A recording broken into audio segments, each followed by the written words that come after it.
안녕하세요. 결혼 2년차가 된 30대 중반의 여성입니다. 얼마 전까지만 하더라도 날씨가 많이 더웠는데 이제는 가을이 오려는 건지 많이 선선하더라고요. 이렇게 좋은 날 맛있는 음식을 만들어서 피크닉이라도 가고 싶은데 저와 남편 둘 다 일이 바쁘다 보니 일부러 시간을 내는 게 쉽지 않네요. 저는 결혼한 지 이제 2년 정도 되었지만 사실 남편과는 20대 중반에 만나서 연애를 꽤 오래 했어요.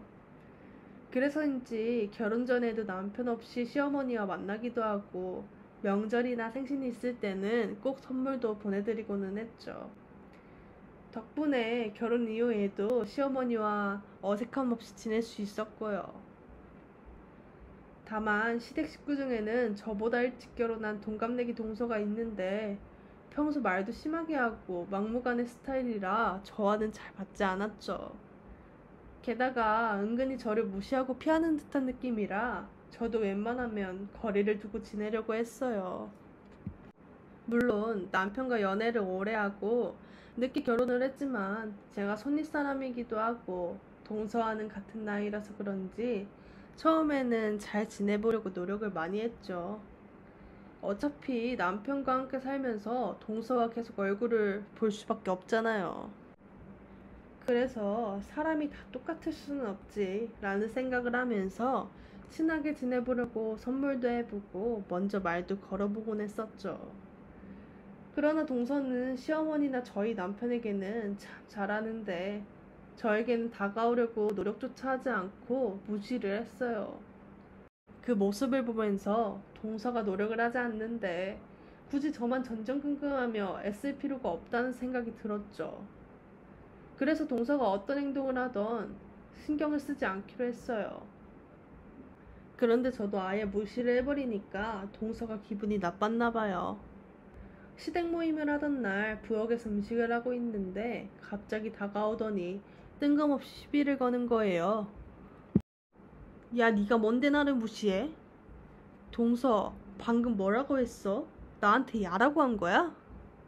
어차피 나이 똑같은데 야라고 하지 뭐라고 해? 뭐 네가 나보다 촌수 높다 이거야? 그래, 동서보다 내가 촌수 높으니까 꼬박꼬박 형님이라고 해. 역시 이래서 학력 떨어지는 사람이랑은 대화가 안 통해. 동서 지금 말 다 했어? 동서가 뭔데 내 학력이 왈가왈부해? 말 다 못했다. 내가 뭐 틀린 말 했냐? 너 중졸이라면서. 중졸이면 중졸답게 구석에서 찌그러져 있어. 가짱캐 네가 뭔데 나를 무시하고 난리야. 부엌에서 동서와 제가 싸우는 소리가 나니까 남편과 서방님이 급하게 달려왔고 저희 둘을 뜯어 말리기 시작했어요.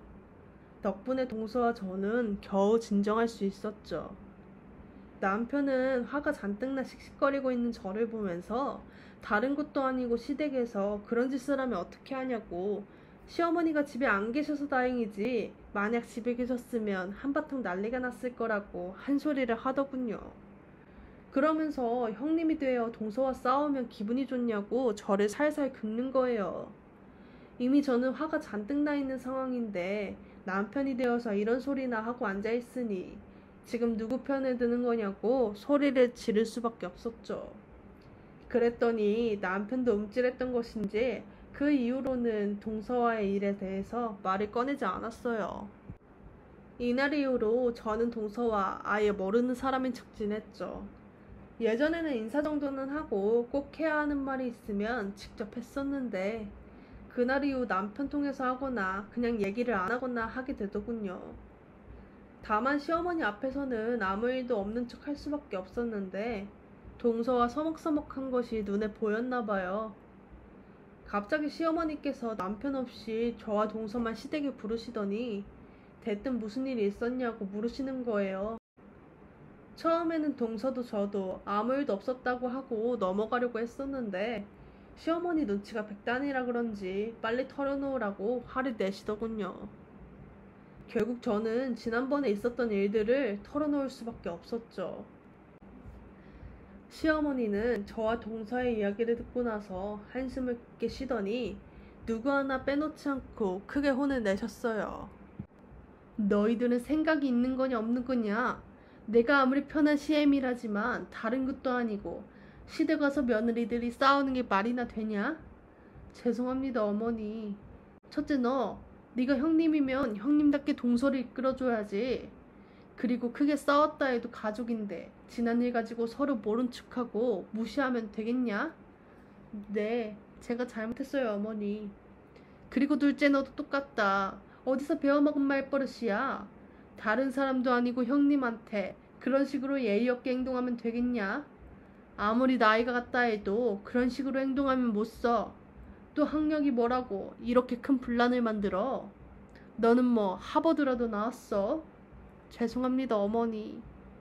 다시 한 번만 이런 일 있으면 그때는 정말 그냥 안 넘어간다.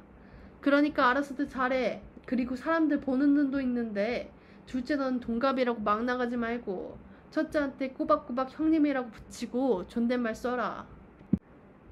제가 결혼한 지는 얼마 되지 않았지만 시어머니가 이렇게 노발대발 하시는 모습을 처음 봐서 그런지 조금 당황스럽기도 하고 놀랐던 것 같아요. 동서도 화를 내시는 시어머니를 처음 보았는지 많이 놀란 듯 보였죠. 그래도 시어머니가 지난 일을 알고 노발대발 화를 내셔서 그런지 이날 이후 동서는 한동안 저에게 학력 관련 이야기는 꺼내지 않았어요. 물론 잘난 척은 안 고쳐지는 것인지 동서는 은근히 저를 비꼬는 듯한 말은 종종 꺼내기는 했지만 그런 이야기들은 한 귀로 듣고 한 귀로 흘리면서 최대한 참고 넘어가려고 했었죠. 그렇게 제가 결혼한 지 약 1년의 시간이 지났고 저는 그토록 바라던 첫째 아이를 가질 수 있게 되었어요. 당연히 남편은 임신 소식에 아주 신이 나서 시댁에 알리게 되었고 시어머니는 아주 기뻐하시면서 가족끼리 모두 모여 식사를 하자고 하셨죠. 어느덧 저녁이 되었고 저와 남편은 시댁으로 향하게 되었어요. 당연히 동선의 식구들도 시어머니의 전화를 받고 시댁으로 왔죠. 저의 임신에 시어머니는 기분이 굉장히 좋은지 혹시나 초기에 잘못 움직여서 문제가 생길 수 있다며 저에게 힘든 일 하지 말고 편하게 앉아있으라는 말씀을 많이 하셨어요. 시어머니 말씀에 동서는 본인이 모든 음식을 다 하게 되어 기분이 나빴는지 내내 표정이 굳어있더라고요. 그 모습을 보면서 저는 괜히 동서의 눈치가 보였고 시어머니가 잠시 자리를 비우셨을 때 조금이라도 도와주려고 부엌에 잠시 들어갔었어요. 저는 그냥 눈에 보이는 음식 재료들을 손질했는데 그 모습을 보고 동서는 그런 제가 어이없다는 듯 비웃더군요. 동서, 내가 뭘 했다고 비웃어? 정말 어이가 없어서요. 임신한 게 뭐 대수라고 괜히 나까지 고생하게 만들어요. 여자라면 다 아는 임신인데 다 늙어서 애 가진 게 뭐가 그렇게 대단하다고 염치도 없이 시댁에서 밥을 얻어먹냐고요. 임신한 나 때문에 동서가 고생하는 건 알고 있는데 그래도 이런 식으로 말하는 건 아니지. 그리고 이 자리 내가 만든 거 아니고 어머니께서 기분이 좋으셔서 만든 자리인데 동서도 좀 맞춰드릴 수도 있잖아. 애를 가진 건 형님인데 내가 왜 어머니한테 맞춰요? 그리고 형님 정신 차려요. 요즘 세상에 중졸인 사람은 절대 애 못 키워요. 애 교육을 하려면 엄마부터 알고 있는 게 많아야 하는데 형님 배운 거 없지 않아요? 그럼 돈이라도 있어야 하는데 형님 평소 하고 다니는 꼬라지 봐서는 태어날 애 제대로 감당 못할 텐데 어쩌려고 그래요? 뭐라고? 말 다 했어? 대체 동서는 뭐가 잘났다고 훈계질이야? 동서도 애들 관리 안 되어서 유치원 다닐 때부터 애들 학원 투어 시키고 있지 않아? 형님, 제가 수십 번 얘기했지만 나는 시간이 없어서 애들 학원이라도 보내는 거예요. 최연소 과정까지 할 정도로 유능하다 보니 회사에서는 나 없으면 안 된다고 하는데 어쩌겠어요. 그리고 저는 돈이라도 넉넉히 있으니까 애들 학원 투어라도 시킬 수 있는 거고요. 요즘 세상에 학원 안 다니는 애 눈 씻고 봐도 찾아보기 힘들어요. 동서의 말이 정말 기가 막히고 코가 막혔지만 계속 큰 소리가 오고 가면 지난번처럼 큰일이 날 것이 뻔했기에 일단 제가 참고 밖으로 나와버렸어요. 너무 기분이 안 좋았지만 그래도 동서가 식사 자리에서 헛소리를 하거나 비꼬는 말을 하지 않아 조용히 넘어가게 될 것이라고 생각했죠. 그런데 모두가 식사를 마치고 밖으로 나와 집에 가려고 하는데 저희 남편이 동서 부부에게 시어머니 칠순잔치에 대한 상의 좀 하자고 이야기를 꺼내더군요. 곧 시어머니 칠순이 다가오는데 아직 아무것도 준비를 못하지 않았냐면서요.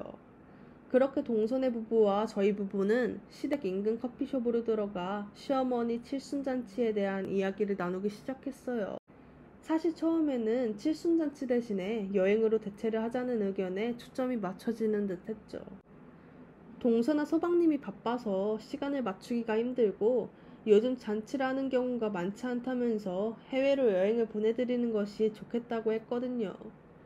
그런데 아무리 생각해봐도 여행으로 끝내는 것은 아닌 것 같더라고요.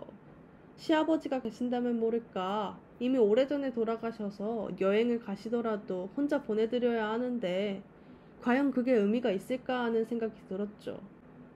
괜히 시어머니가 인생에 한 번뿐인데 칠순잔치도 안 하고 대충 넘어간다 서운해하실 것도 같았고요. 그래서 저는 조심스럽게 시어머니 칠순잔치에 대한 제 의견을 이야기하게 되었어요. 제가 생각하기에는 여행보다는 칠순잔치라는 게 맞는 것 같아요. 여행도 너무 좋지만 아버님이 살아계시는 것도 아니고 어머니 혼자 가셔야 하잖아요. 괜히 여행으로 끝내자고 했다가 어머니 대충 넘어간다고 서운해하실 것 같아요. 이래서 사람은 똑똑해야 돼. 머리가 있으면 생각 좀 해봐요. 그냥 편하게 살려고 하지 말고. 그게 무슨 소리야, 동서? 또 시작하자는 거야? 하고 싶은 말이 있으면 돌리지 말고 그냥 해. 아니, 바빠 죽겠는데 무슨 칠순잔치를 하자고 그러고 있어요. 그리고 어머니 혼자 여행 보내드리는 게 힘들면 그냥 돈으로 드리거나 패키지 여행으로 예약하면 되잖아요. 그것도 싫다 하시면 친구분들 모아 같이 가셔도 되고요. 하여간 이래서 수준이 안 맞다니까. 동서는 다른 사람도 아니고 어머니 칠순을 그렇게 대충 넘어가고 싶어? 안 그래도 며칠 전부터 어머니가 친구분 칠순잔치 갔다 오셨다며 부럽다는 식으로 말씀하셨는데 동서야말로 눈치가 없나 봐. 분명히 돈만 드리거나 여행 보내드리는 것으로 끝내자 하면 어머니 실망 많이 하실 텐데 감당 가능하겠어? 여보, 어머니 칠순 문제 상의하다가 갑자기 왜 그래? 재수씨, 이 사람이 시집 온 지 얼마 안 되어서 더 잘해드리고 싶어서 그러는 거니까 이해 좀 해주세요. 아, 당신은 내가 뭘 어쨌다고 그런 소리를 해? 동서가 먼저 시작한 거 못 봤어? 아, 중졸 주제에 네가 뭔데 지적질이야. 그동안 오냐오냐 형님 노릇하려는 거 받아줬더니 머리 끝까지 기어오르네. 야, 네가 그렇게 잘났냐? 중졸에 겨우 조그마한 회사 들어가 꼴랑 주임으로 있으면서 어디 형님 노릇 해먹으려고 해? 그냥 너는 돈이나 내고 빠져. 재수씨, 아무리 화가 나도 그런 식으로 말씀하시는 건 아니죠. 이 사람도 엄연히 우리 집 식구이고 재수씨한테는 형님인데 아, 형수님도 똑같이 굴었구만. 왜 우리 와이프한테 그래? 그리고 따지고 보면 틀린 것 하나 없는 거 아니야? 막말로 수준 차이 나는 것은 맞잖아. 우리 와이프는 최연소 과정까지 하고 있는데 형수님은 작은 회사에서 주임으로 있다면서. 결국 이날 저희 부부와 동서 부부는 카페에서 쫓겨나듯이 나와야 했고 시어머니 칠순잔치에 대한 이야기는 마무리하지 못했죠. 그런데 얼마 후에 시어머니께서는 노발대발 난리를 치면서 시댁으로 모이라고 통보를 하셨어요. 무슨 일인가 하고 시댁으로 갔는데 동서와 서방님이 지난번에 칠순잔치 문제로 싸웠다는 것을 전화로 이야기했나 보더라고요. 동서 부부와 저희 부부가 시댁에 도착하자마자 시어머니께서는 이번 일로 크게 실망했다고 하시면서 화를 잔뜩 내셨어요. 다른 것도 아니고 인생에 한 번뿐인 칠순인데 내 가족들이 쓸데없는 것으로 싸우고 앉아있는 것도 이해가 되지 않고 서방님과 동서가 염치 없이 전화를 걸어와 본인들은 시간도 없고 잔치할 생각도 없다면서 돈이냐 여행이냐 선택하라고 하는 것도 황당하다고 하셨죠. 물론 저도 잘한 것 하나 없지만 동서 부부 정말 대단하다 싶었어요. 다른 사람도 아니고 시어머니에게 돈이냐 여행이냐 선택을 하라니요. 이 문제로 화가 잔뜩 나신 시어머니께서는 저희 부부와 동서 부부에게 돈이냐 여행이냐 선택하라고 했으니 잔치고 여행고 필요 없으니까 1,000만 원씩 가지고 오라고 통보를 하셨어요. 그러자 동서 부부는 1,000만 원이 누구 집 개 이름이냐면서 난리가 났죠. 저희 남편도 사정이 좋지 않아 시어머니에게 1,000만 원은 힘들 것 같다고 죄송하다고 했어요.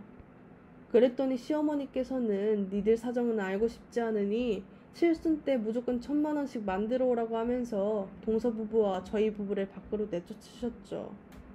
갑자기 1,000만 원을 가지고 오라니 한숨부터 나오더군요. 그 와중에 동서는 저희 부부 들으라는 듯 본인 월급과 서방님 월급을 합치면 얼추 1,000만 원을 만들 수 있겠다면서 이야기하는 거예요. 그 꼴이 보기 싫어 저는 남편에게 얼른 집에 가자면서 차에 타버렸죠. 그렇게 집으로 돌아가고 있는데 갑자기 1,000만 원을 어디서 구해야 하나 막막함이 들었어요. 남편은 그동안 적금 들어놓은 거라도 깨서 드려야지 라고 했죠. 사실 저희 부부는 6개월 전부터 미래를 위해 조금씩 돈을 모아왔거든요. 야속하게도 시어머니의 칠순날은 다가왔고 결국 저는 적금 통장을 깰 수밖에 없었어요.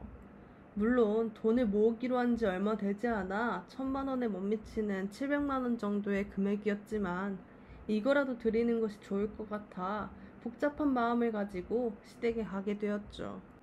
그런데 시댁에 도착해보니 돈을 구하는 것은 어렵지 않을 거라면서 호언장담했던 동서부부가 돈을 준비해오지 못해 시어머니에게 쫓겨나 밖에서 문을 열어달라고 애절하게 빌고 있더라고요. 이게 무슨 일인가 싶었지만 일단 저는 가지고 간 돈을 건네드리기 위해 시댁에 들어가 준비해간 돈을 드렸어요. 그런데 시어머니께서는 제가 가지고 간 돈을 다시 돌려주시는 거예요. 너희도 살기 바쁘다는 거 아는데 내가 이걸 어떻게 받아가니? 그냥 마음만 받으마. 아니에요 어머니. 다른 날도 아니고 칠순날인데 받아주세요. 됐다. 1,000만 원은 그냥 홧김에 한번 질러본 거다. 둘째 내가 워낙 막무가내로 나오니까 입에서 나오는 대로 지른 거니 그냥 이 돈 챙겨둬. 어떻게 그래요 어머니. 저희 마음이니까 그냥 받아주세요. 내가 받은 셈 칠 테니까 그냥 너희 생활비로 써라. 너 얼마 전에 애 가진 거 알고 회사 그만두겠다고 사직서 내고 나왔다면서. 당장 다음 달부터는 회사에 나가지도 못하는데 생활비 하기도 빠듯할 테니 그냥 챙겨가라. 사실 제가 몸이 약한 편인데다가 유산기가 있다고 해서 병원에서 주의를 하라고 했고 남편과 상의 끝에 회사에 사직서를 내고 왔거든요. 물론 생활을 하는데 힘들 수도 있겠지만 아기만 생각하라고 해서 결국 남편 말을 따르기로 했죠. 게다가 어차피 아이를 낳게 되면 회사를 관둘 생각이었으니 조금 일찍 경험한다고 생각하고 얼마 전부터는 집에서 쉬고 있었어요. 그러나 이미 사정을 알고 계셨던 시어머니께서는 힘든 저희 부부를 생각해서 다시 돈을 돌려주시려고 하셨던 것이었죠. 하지만 다른 날도 아니고 칠순날 돈을 돌려받는 건 말이 안 된다고 생각해서 저는 끝까지 거절을 하려고 했어요. 어머니, 칠순잔치도 못 해드렸는데 그냥 이 돈으로 친구분들이랑 가까운 곳에 여행이라도 다녀오세요. 이제 애 낳으면 돈 들어갈 곳이 많을 텐데 내가 이걸 어떻게 받니? 그러니까 얼른 가지고 가. 니들 마음만 받으마. 시어머니께서는 끝내 저희 부부가 준비한 돈을 받지 않으셨어요. 생활비로 사용하거나 이제 곧 애기 태어나면 살 것들이 많을 텐데 그곳에 쓰라고 하면서 돈을 돌려주셨죠. 하지만 단돈 10,000원도 준비하지 않은 동선의 부부에게는 끝까지 받아내려고 하시더군요. 의도치 않게 돈을 다시 돌려받고 저는 그냥 시어머니 말씀대로 태어날 애기 물건을 사던 생활비로 쓰던 해야겠다 싶었죠. 그런데 며칠 동안 집에서 아무것도 하지 않고 쉬다 보니 답답하기도 하고 다시 일을 하고 싶다는 생각이 들더라고요. 그럴 만도 한 게 저는 중학교를 졸업한 후부터 공장에서 아르바이트를 하며 지내다가 조그마한 회사에 취업을 하고 나서는 제대로 쉬지 않고 계속 일만 했거든요. 안 쉬던 사람이 갑자기 여유가 많아지니까 왠지 모르게 주부로만 있을 수 없다는 불안감이 생기더군요. 그래서 제가 할 수 있는 일을 찾기 시작했죠. 물론 임신을 한 상태이니 무리한 일은 할 수 없겠지만 집에서 간단한 일은 할 수 있을 것 같았어요. 그래서 이것저것 알아보고 있었는데 갑자기 친구에게 전화가 와서 본인 회사 일을 도와주면 안 되겠냐고 묻는 거예요. 사실 이 친구도 저와 똑같은 중졸의 상태인데 유아웃 쇼핑몰을 열어서 운영하고 있거든요. 그런데 최근에 브랜드를 키워서 애기용품이나 장난감 같은 제품들도 함께 판매하려고 계획 중에 있다고 했었는데 정말로 실행하려고 하는 건지 손이 모자라다고 하더군요. 친구는 저에게 포장이나 발송 업무 등 힘든 것들은 본인이 다 할 테니 집에서도 충분히 할 수 있는 업무를 제가 맡아줬으면 좋겠다고 했어요. 그래서 남편과 충분히 상의를 한 후에 친구의 제안대로 한번 해보기로 했죠. 처음 하는 일이었지만 워낙 적응력도 좋고 일을 익히는 속도가 빠른 편이라 그런지 금방 재미를 느끼면서 일을 할 수 있었어요. 덕분에 친구 회사의 매출도 많이 늘었고 저도 안정적인 월급을 받을 수 있었죠. 그렇게 몇 개월 후 저는 무사히 아이를 낳을 수 있었고 몸 회복이 된 이후에 다시 일에 복귀를 할 수 있었어요. 저는 아이를 낳고 한 1년 정도는 집에서만 일을 하다가 친구의 회사가 정신없이 바빠지는 바람에 회사로 출근을 하게 되었죠. 다행히 시어머니가 사정을 아시고 저희 아이를 돌봐주시겠다고 하셔서 문제없이 출근을 할 수 있었어요. 친구의 쇼핑몰이 꽤 잘 나가서 제가 출근을 한 지 얼마 되지 않아 추가로 필요한 직원들을 채용하기로 했죠. 아무래도 친구는 외부에 일이 많다 보니 부사장으로 출근한 제가 면접을 보고 직원 채용을 담당하기로 했어요. 그렇게 면접날이 다가왔고 한창 직원 한 명과 함께 면접을 보고 있는데 우연히 그곳에서 동서를 마주치게 되었죠. 처음에는 긴가민가 했어요. 회사에서 최연소 과장으로 잘 나간다는 사람이 저희 회사에 이력서를 넣었을 리가 없잖아요. 그런데 부사장으로 앉아있는 저를 보고 놀라는 모습을 보니 확실히 동서가 맞구나 싶었죠. 당연히 저는 동서를 우리 회사에 뽑을 생각은 없었어요. 얼마나 심성이 못된 사람인지 아니까 회사에 필요한 인재는 아니라는 생각이 들더라고요. 게다가 이력서를 확인해 보니까 동서는 최연소 과장으로 일한 적이 없는 것 같았죠. 이전에 저처럼 조그마한 회사에서 주임으로 있었더라고요. 이력서를 보고 저는 너무 기가 차고 어이가 없어서 대놓고 동서에게 질문을 해보았어요. 이혜민 씨, 혹시 큰 중소기업에서 최연소 과장으로 있지 않았나요? 아닙니다. 그런 사실 없습니다. 그래요? 내가 아는 사람이랑 참 많이 닮아서 제가 착각을 했네요. 그 사람은 저에게 말끝마다 본인은 최연소 과장으로 있었다고 했거든요. 동서는 옆에 같이 앉아있던 직원의 질문 몇 개를 더 받고 나서 면접장을 나갔죠. 당연히 저는 동서를 채용하지 않기로 결정했어요. 개인적으로 불편한 관계라서 그런 것도 있지만 면접장에서 동서의 거짓말이 모두 드러났기 때문이었죠. 게다가 인정하지 않고 그런 일이 없다며 잡아떼는 게 어이가 없었어요. 서방님도 이 사실을 알고 있는지는 모르겠지만 거짓말에 심성이 못됐다는 것만 봐도 저희 회사에 좋은 영향을 끼칠 것 같지는 않았죠. 그래서 저는 면접장에서 대놓고 채용을 하지 않겠다는 이야기를 전했어요. 그랬더니 동서는 면접이 끝난 후 밖에서 잠시만 만나주면 안 되겠냐고 문자를 보냈더라고요. 무슨 이야기를 할지 보나마나 뻔했지만 일단 동서가 기다리고 있는 곳으로 나가봤어요. 형님, 바쁘실 텐데 나와주셔서 감사해요. 동서가 우리 회사에 면접을 올지 몰랐는데 이게 어떻게 된 거야? 평소에 본인은 최연소 과장이라면서 나를 그렇게 무시하더니. 그동안 제가 잘못했어요. 한 번만 용서해 주시면 안 될까요? 갑자기 왜 이래? 동서 원래 이런 사람 아니잖아. 제가 앞으로 잘할 테니까 저 한 번만 도와주세요. 다니던 회사에서는 잘리고 지금 갈 곳이 없어서 너무 막막해요. 내가 왜? 동서 학력도 좋고 회사에서 잘 나가는 거 아니었어? 왜 나한테 아쉬운 소리를 해? 형님이 이 회사 부사장이라면서요. 그 정도 능력이면 충분히 도와주실 수 있잖아요. 한 번만 도와주시면 제가 평생 은인으로 모실게요. 아니, 굳이 그럴 필요 없어. 그리고 혹시나 해서 묻는 말인데 동서가 최연소 과장이라고 사기친 거 말이야. 서방님은 알고 있는 얘기야? 형님, 설마 우리 남편한테 얘기할 건 아니죠? 이 사실 알려지면 저 이혼당해요. 애들도 있는데 제발 한 번만 눈 감아주세요. 동서가 이혼당하는 게 나랑 무슨 상관이야? 동서는 그제야 제 앞에 무릎을 꿇고 싹싹 빌기 시작했어요. 서방님에게 비밀을 지켜달라면서요. 하지만 저는 별 대답 없이 애절하게 비는 동서를 무시한 채 사무실로 돌아갔죠. 그리고 서방님에게 회사에 제출된 동서의 이력서를 사진 찍어 보내면서 사기친 사실을 모두 까발렸어요. 마찬가지로 시어머니에게도 그날 있었던 일을 모두 털어놓았죠. 당연히 시댁은 동서의 일로 발칵 뒤집어졌어요. 그리고 서방님은 시댁에 불려와 무릎을 꿇고 울며불며 한 번만 용서해달라고 빈 동서에게 애들은 내가 키울 테니 당장 집에서 나가라면서 소리를 고래고래 질렀죠. 결국 서방님은 얼마 지나지 않아 이혼을 하게 되었고 동서는 집에서 쫓겨나게 되었다고 하네요. 그리고 애들 교육 문제도 있으니 당분간 서방님은 애들을 동서에게 보여주지 않을 생각이라고 했고요.